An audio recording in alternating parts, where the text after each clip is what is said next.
এটা আমরা এখন আপাতত রয়েছে আসাম আর অরুণাচল আর ভুটানের একটা বর্ডারে।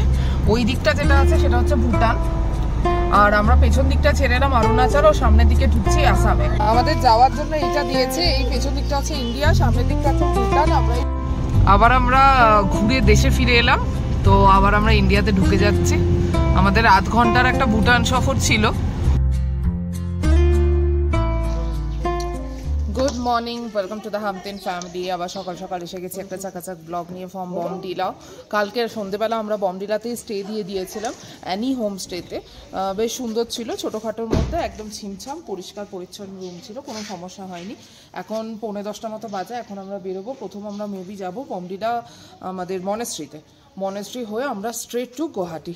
লং রুট, প্রায় 7-8 ঘন্টার মতো লাগবে, 8 ঘন্টাই লাগবে, হয়তো 8 ঘন্টার বেশিও লাগতে পারে দাদা। কিন্তু most of the route flat, কোনো অসুবিধা হওয়ার কথা নয়। ওরকম আর কতটা আমাদের সাপোর্ট করবে সেটাও বুঝতে পারছি না। ওয়েদারটা সকাল থেকে একটু ডাউন হয়ে আছে, একটু মেঘলা মেঘলা হয়ে আছে, যে বৃষ্টিরও একটা প্রেডিকশন দেখাচ্ছে। জানি না কী হবে, দেখা যাবে। চলো।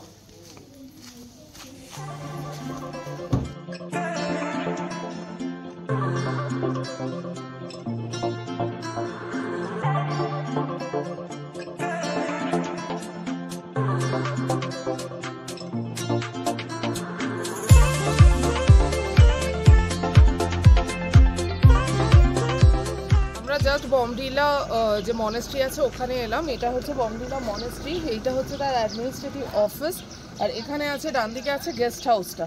খুব সুন্দর এরিয়া, অনেক বড় এরিয়া নিয়ে, লোকসংখ্যাও খুব বেশি নেই, সেই জন্য খুব পরিষ্কার পরিচ্ছন্ন আর গোছানো লাগছে দেখতে। আমরা একটু টুক করেই ঘুরলাম, কেননা আর এখানে বেশ কালারও করছে, একদম চকচক করছে প্রতিটা, মানে মেনটেনেন্স খুব ভালো এখানকার। যাই হোক, আমরা একটু বেশিক্ষণ আর টাইম এখানে দেবো না, কারণ আমাদের লং ওয়ে আর কি যেতে হবে। তো যাওয়া যাক।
আমরা আপাতত এসে দাঁড়ালাম হচ্ছে সামপুংয়ে। এখন বেলা 12:30-1টা মতো বাজে।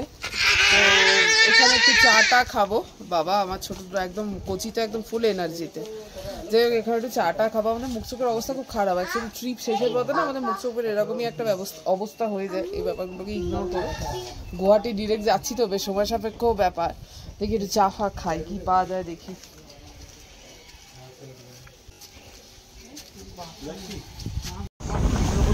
আমরা আপাতত যাচ্ছি বালিমোড় রাস্তায়, যেটা হচ্ছে ভুটানের বর্ডার, ভুটান আসাম অরুণাচলের বর্ডার একটা। তো যাই হোক, এখন রাস্তাটা যেটায় ঢুকলাম পুরো রাস্তাটা হচ্ছে কাঁচা রাস্তা। দেখা যাক কতক্ষণ বলছে। ড্রাইভার দাদা বলছেন যে 5 কিলোমিটার মতো পুজো কাঁচা রাস্তা, আমার দেখা যাক।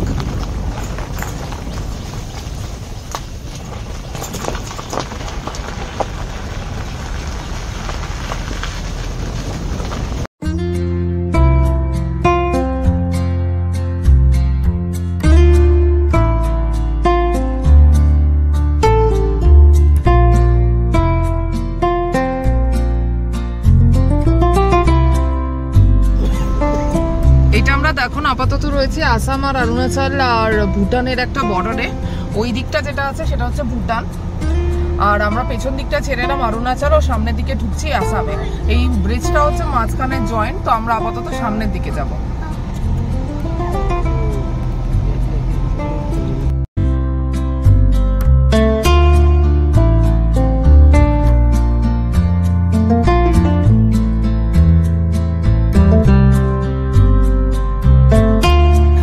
আমরা আপাতত এলাম ভুটান বর্ডারে। এখানে thank you for visiting India. আমরা কোথাও বেরিয়ে যাচ্ছি না, বাট আমরা একটুখানি ভেতর দিকটা ঢুকে দেখার ইচ্ছা আছে। তো এখানে আধার কার্ড দেখছে, তো আমাদের 4 জনেরই আধার কার্ড এখানে দেখাতে হলো। আর গাড়ি পারমিট পেপার আমাদের ড্রাইভার জি ওই যে সামনের দিকে নিয়ে গেলেন, উনি নিয়ে গেলেন। আর এখানে আমরা আধার কার্ড আপাতত বিএসএফ কে দেখাচ্ছে।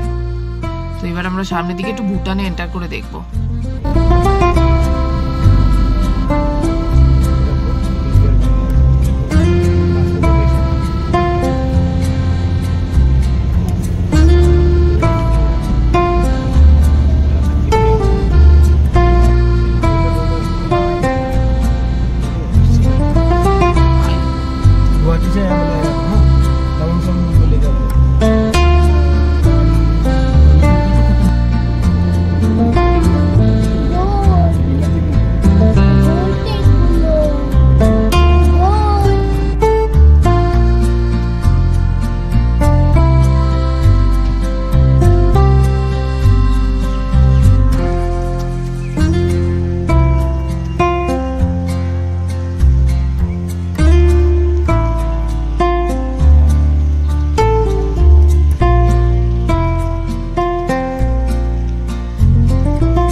আমাদের যাওয়ার জন্য এটা দিয়েছে। এই পেছন দিকটা হচ্ছে ইন্ডিয়া, সামনের দিকটা হচ্ছে ভুটান। আমরা এই গেটটা ক্রস করে এলাম, আর এটা যতখানি যেতে পারবো এটা থ্রু দিয়ে যেতে পারবো, বা আসার সময় এটাকে রিটার্ন করে যেতে হবে। এখানে গেট ক্লোজের টাইমিংটা সম্বন্ধে আমার ঠিক জানা নেই।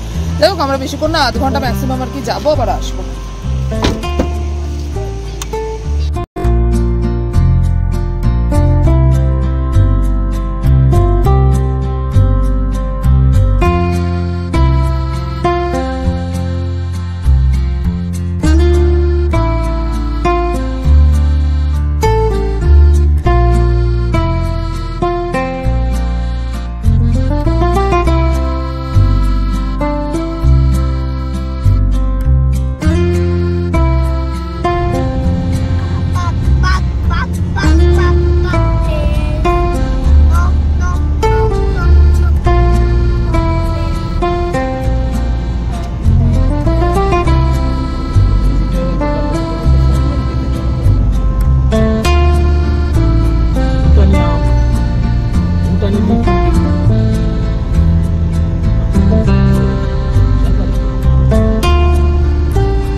আবার আমরা ঘুরে দেশে ফিরে এলাম, তো আবার আমরা ইন্ডিয়াতে ঢুকে যাচ্ছি।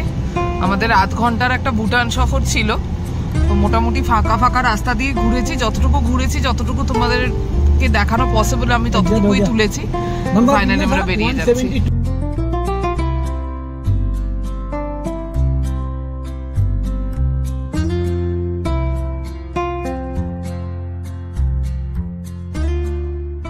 Good morning, welcome to the হামদিন ফ্যামিলি। আবার সকাল সকাল এসে গেছি একটা চাকাচাক ব্লগ নিয়ে। আজকে আমাদের ট্রিপের লাস্ট ডে।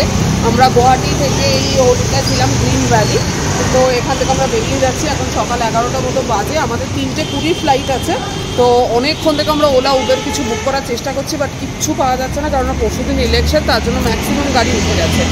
এখন ফাইনালি ফর্মালিটিস যেগুলো বিল পেমেন্ট আছে করছে, ওগুলো করার পর দেখি কতক্ষণে পাওয়া যায়। ওয়েদারের অবস্থাও দেখছি বেশ খারাপ, তো সেই জন্যই আমরা চাইছিলাম যে তাড়াতাড়ি একটু এয়ারপোর্টে ঢুকে যেতে পারলে সুবিধা হয়। এখান থেকে 23 কিলোমিটার রাস্তা, ঘন্টাখানেক আশা করি লাগবে, যদিও সানডে হয়তো জ্যামজট একটু কম হবে। আমরা দেখি কতক্ষণে গাড়ি বুক করা যায়, তারপরেই যেতে পারবো।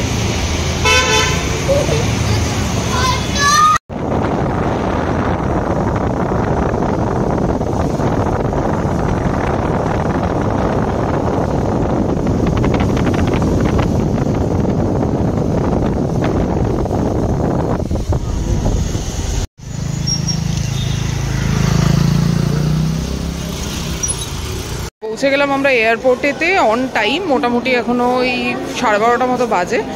আর ব্যাগগুলো সমস্ত চেক করানো হয়ে গেছে, বাকি এখানে ব্যাগের যা জমা দেবো দিয়ে ওখানে ওর ব্যাগটা যেহেতু আছে সেহেতু ওই ট্রলিটাও ছাড়ছেই না, ওই ট্রলিটাও নিয়েই যাচ্ছে। আমাদের চেক ইন হয়ে গেছে, ব্যাগেজ দেওয়া হয়ে গেছে, সব কিছু হয়ে গেছে। এখন হচ্ছে একটু খাওয়া দাওয়া করবো, তার জন্য আর এখন টাইমও আছে অনেকটা, তো খুব একটা বেশি বাজে না, এখন ঘন্টাখানেক টাইম আছে। সো ভাবলাম একটু লাঞ্চে গিয়ে আমরা এটা করে নিই, লাঞ্চটা করে নিই, কারণ লাঞ্চটা না করলে সেই 3টে সাড়ে 3টের সময় ফ্লাইট, 3:20, আর পৌঁছাতে প্রায় 5টা, বাড়ি পৌঁছাতে 6:30। আমাদের যত না হলো বড়োটা কিছু খায়নি, এবার ওকে একটু খাওয়াতে হবে, সেই জন্য ভাবলাম লাঞ্চটা করেই যায়। বোর্ডিং অলরেডি ডান আমাদের, এখন 2:45 মতো বাজে, তো অলরেডি 45 মিনিটস তো আমাদের ভেতরে গিয়ে বসতে হবে। অরুকুমার অলরেডি চলে গেছে ভেতরে, আর বাকি আমরা যাচ্ছি।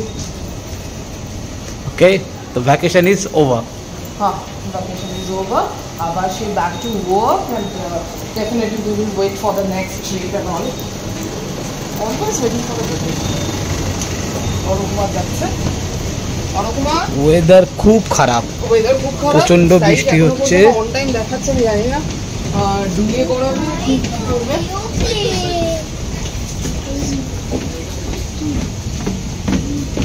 Weather absolutely bad. মান্টুই, ভ্যাকেশন ওভার। আমাদের বোর্ডিং হয়ে গেছে এখন, মানে আমরা ফ্লাইটে বসে গেছি, অসুবিধা নেই, আর সব কিছু ঠিকঠাক, মালপত্র সব বসানো হয়ে গেছে, লাগেজ টাগেজ।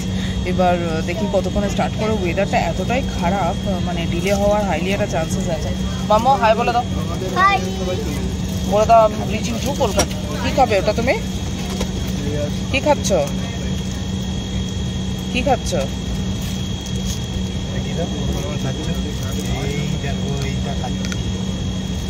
একটা বাজে টাইপের জিনিস খাচ্ছে, বা খেয়ে যদি বমি টমি হয় তাহলে ভগবান জানে কি হবে।